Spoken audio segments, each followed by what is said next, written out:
hasn't said to themselves, I'll take a break once this really busy period is over, but then you don't? I used to be like that. I used to think that I was invincible. But then I realised I found out the hard way that I wasn't. Maybe you think having a great job might help you or prevent you from becoming burnt out and overwhelmed. But as I said, I learnt the hard way that that wasn't the case. And I want to share my story with you so that hopefully you don't go through what I went through. Ever since I was a kid, I wanted to share people's stories, to help make sense of the world and to understand how much more we have in common than we might realise. And I had a dream job. I was a TV reporter specialising in health. So I got to tell patients stories. I got to give them a voice that they wouldn't have otherwise had. And I met some amazing people along the way. I met a beautiful cancer patient called Carol.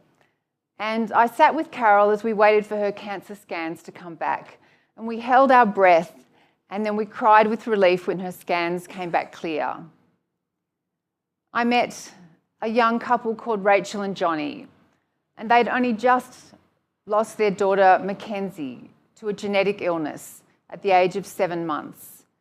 And we sat in Mackenzie's bedroom next to her empty crib, and they fought back tears telling me their heartbreaking story and how they wanted to fight for changes so that other parents wouldn't go through what they'd been through.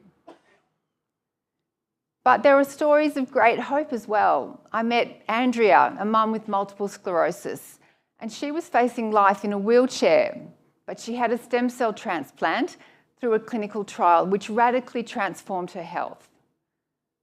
So I loved telling stories.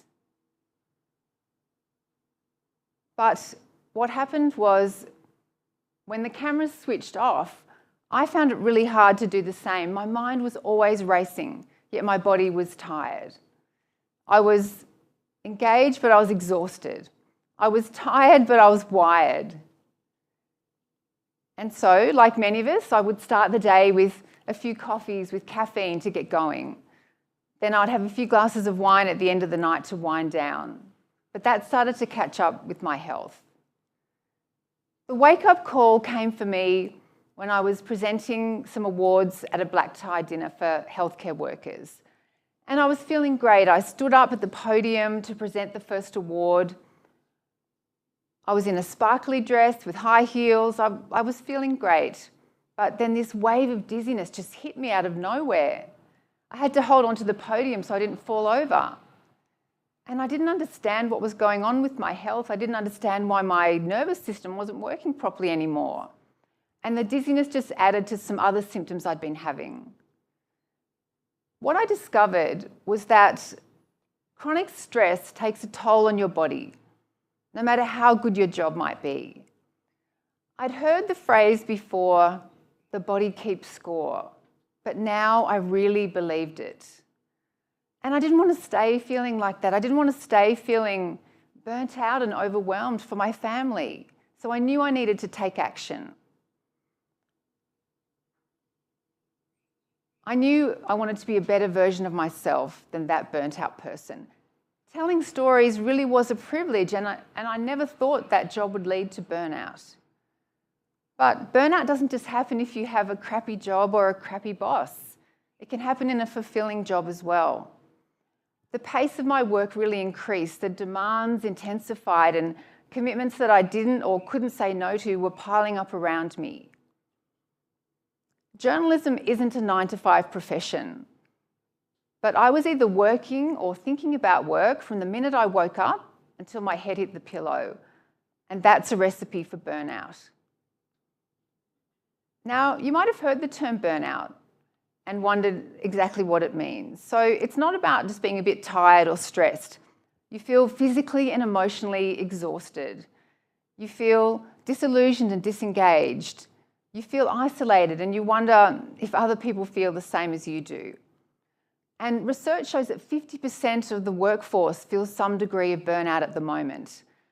And we know, for example, that teachers and healthcare workers and first responders have higher rates of burnout. And high performers who love their job are actually more susceptible to burnout. And this might surprise you. The research shows that people who tend to overwork are not necessarily more productive or even happier. In fact, the research from Georgia shows that people scored lower on their individual well-being scores as well as the scores of their family. Was that really our intention when we decided to work long hours? I don't think so. Remember, in 10 years' time, the only people who'll remember those long hours that you worked will be your children. So for me, the most painful realization was, like Oprah says, no one is coming to save you. And that's the same for burnout as well. Your manager just wants you to do a good job. So I had to ask myself some hard questions and look at the things that I could control. And I had to ask, why had I equated being productive and super busy with a sense of self-worth? At the heart of perfectionism is a feeling of not being worthy, of not being enough. Now, I'm not here to tell you that recovering from burnout is necessarily easy, but you can recover with support and by embedding those daily practices that will make a difference.